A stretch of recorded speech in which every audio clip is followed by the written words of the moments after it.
I mean, the first time I heard about nuclear reactors on submarines, I was a little bit surprised. I was like, huh? What do you mean there's a nuclear reactor on a submarine? I mean, I'd never even had to think how propulsion worked on a submarine. But actually, I was like, well, hold on. Firstly, how? Okay. And how safe is that? And it's very, very safe. So the Navy has been operating those reactor plants for over 50 years, 5,700 total years of reactor operation, and 134 million miles steamed around the world, and never a reactor accident, and no release of radioactivity that in any way has ever harmed the environment. That's incredibly safe. That is incredibly safe. And think about the conditions that these reactors operate under, right? They're not sitting on land in a stable spot, right? They're on a submarine underwater, taking all kinds of angles, subjected to all kinds of atmospheric, environmental conditions, right? Even meant to be taken into warfare and fight other submarines, and yet they're that safe and that stable. Well, that was going to be my next question. If it went into warfare and there was a direct hit on one, would that present some kind of risk? Not the kind of risk that it would present to just those of us who are in the hull and a hull breach in the associated ocean rushing into the people space. Yeah, you're in a lot of trouble there. Yeah, a lot of trouble. But there's no possibility of it causing some kind of explosion? No, absolutely not. So you have to understand the word explosion means something very specific, right? So let's unpack that a little bit. Yeah. So whenever they mine uranium to make fuel for a nuclear reactor, they turn it into what they call yellow cake. Then they take that and they turn it into a gas, and it's called uranium hexafluoride gas. Then they put that through a series of machines that basically take out all the impurities, not all, but some of the impurities. So your uranium goes to about 3 to 5% enrichment, and that's the amount of enrichment you need for your uranium-235 in order for a reactor to work. In order to get a situation where it will explode, you have to have it enriched to greater than 80%, which is extremely expensive. It takes extremely complicated machinery in order to do that. That's why very few countries have such a program. But that is what I would have heard about when I would have read the reports of, say, Hans Blix going to places like North Korea or wherever it was, Iran, I can't remember where, but they would talk about monitoring their enrichment program, and it's to ensure they're only going up to the level required for nuclear power.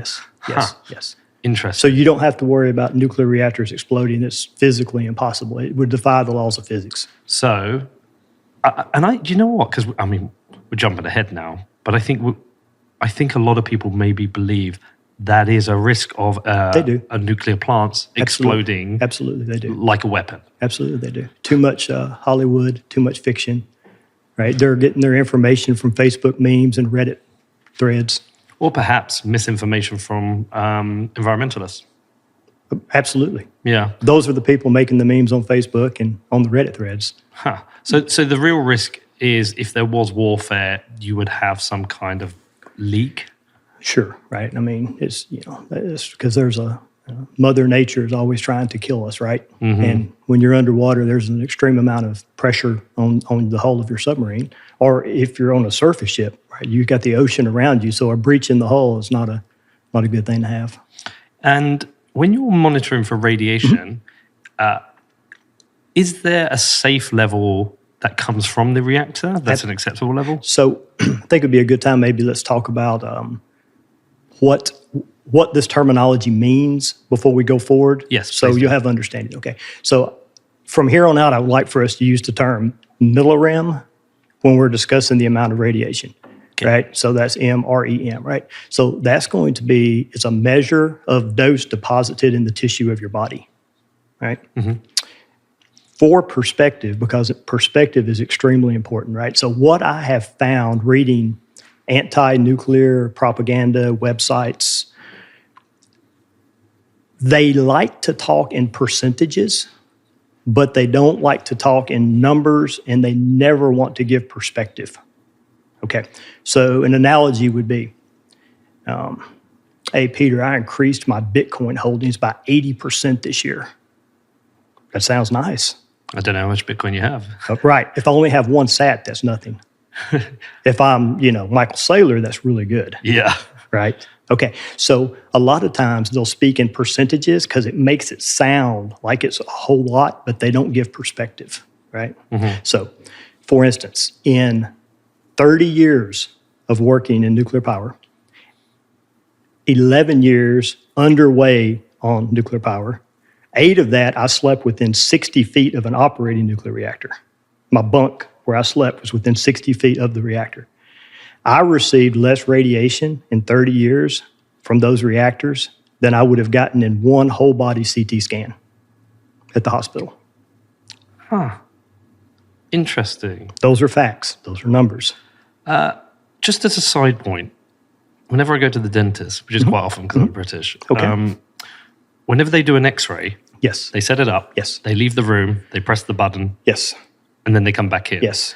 So I'm guessing there's an exposure that's acceptable for me, but they wouldn't want to have that day in, day out. Right. So a dental X-ray, you're probably getting somewhere 3 to 5 millirem, which is about what you get on a cross-country flight. Okay. About from England to here, you probably get 7 to 10 millirem.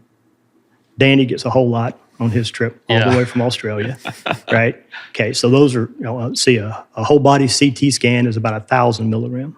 An abdominal X-ray is about 70 millirem.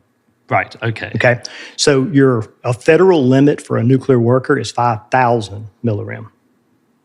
For the general population, it's about 100 millirem in the United States. Okay, just for understanding, right? Now let's talk about. Are we being hit right now? Yes, absolutely. So natural background radiation in the United States, the average is around 300 to 320 millirem per year. Okay. You also receive about another 300 millirem per year from medical sources, man-made sources, X-rays, CT scans. Okay. The natural radiation that we're getting is from bananas, have potassium-40, spinach. Most of the radioactivity in the ocean is potassium-40. That's radioactive. Brazil nuts are radioactive. There's all kinds of natural, the cosmic radiation. That's why on a flight you get so much more radiation than you do when you're at sea level. It's because of the cosmic radiation, the photons, the gammas, all the cosmic radiation doesn't have to go as far through the atmosphere. So if you live somewhere, say Albuquerque, New Mexico, or in Denver, Colorado, you get significantly more radiation a year than you do in Nashville, Tennessee. Interesting. Right. So, you're talking, like I said, we get about 300 millirem per year. Okay. There's places like Finland that get 7,500 millirem per year. What about astronauts? I do not know enough to speak to the specifics of that, but yes, they would get significantly more radiation unless they have something that shields them from it, and I'm not an expert enough on what they do to understand that. I went to South by Southwest about a decade ago in Austin, Texas, and I went for the tech, but I ended up, there was lots of these weird side ones, and there was one about NASA were running a panel on getting to Mars. And it was just a panel to explain all the challenges they have to get to Mars. The one thing I remembered, they said, I'm not going to say it's the biggest challenge, but one of their biggest challenges, they said, is that Mars does not have the atmospheric protection of the Earth. Right. And the biggest risk is radiation poisoning. Yes, absolutely. 100%. Something I haven't heard Elon talk about, but anyway. Right. So let's talk about 2 different types of radiation that you could get as far as time periods. So there's acute doses and then there's chronic doses. Okay. That makes a big difference. Okay. An acute dose is a dose you would get in hours or days or maybe weeks. A chronic dose would be like over the course of a year. Okay. Those impact your body differently because your body naturally heals itself because it's constantly being bombarded by radiation. So your body knows how to heal itself. 3 things that can happen when the radiation hits your cell. It interacts with the electrons in your cells. It can immediately just heal itself. It can die and go away. You have cells that die every day, thousands and thousands, right?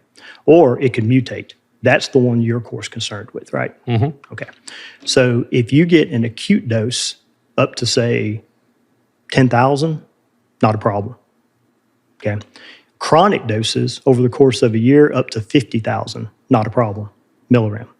Right? So it's important that you understand those numbers, because those numbers, we've been proven forever that they won't hurt you. For instance, the people in Finland probably get 50,000 millirem a year, and they're extremely healthy. And they get that from the granite, where the glacier scraped the dirt away from the granite. It's got uranium in it, so they get a lot of radiation naturally, and they're perfectly healthy. Okay. Where you get into a problem is high, short, acute doses. Over 100,000 millirem, you start getting radiation sickness, blood changes. And then at about 500,000 millirem, that's when you start getting death. And what are the kind of incidents where that may happen? So it would be very, very difficult to do that, except for use of medical isotopes, right? So the medical field, if they were like continuously giving you CT scans. Now, sometimes when doctors use it for cancer treatments, they go into extremely high doses, but they're isolating where that is being used, so it's not a whole body dose, right? Is that like radiotherapy? Mm-hmm. Yeah, absolutely. Yeah, so it's interesting.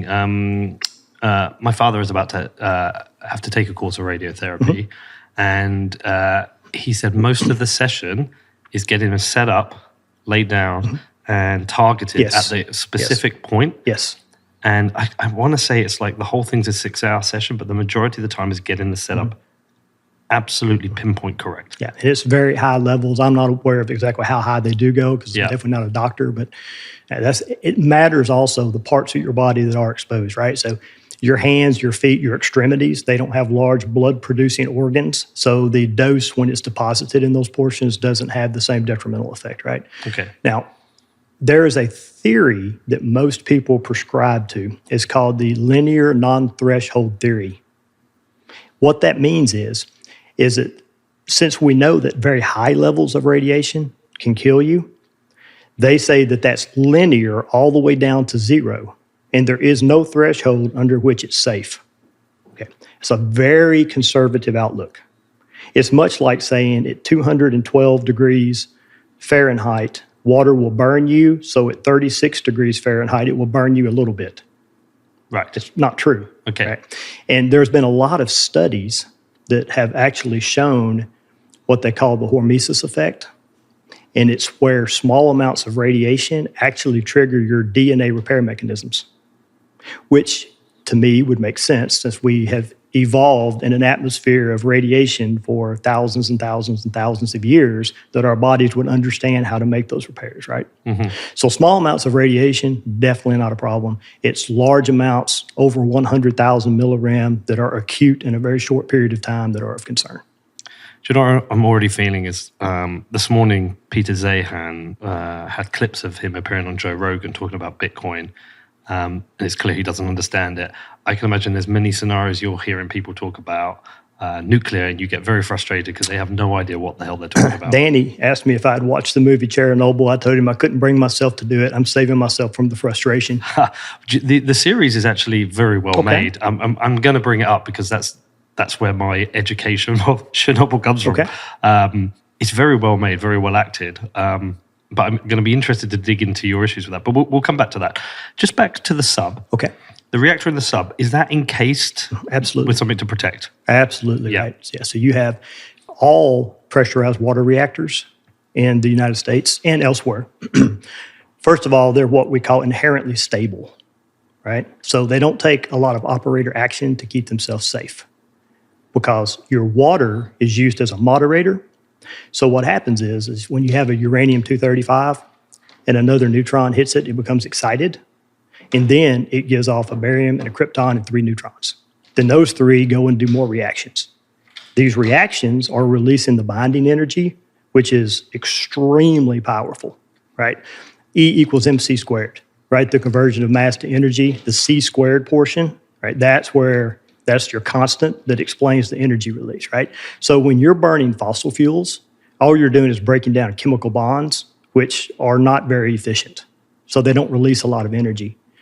If you took a uranium-235 the size of a raisin, and you could convert 100% of that into energy, which it's very difficult to do 100%. But if you could, it would power New York City for a day.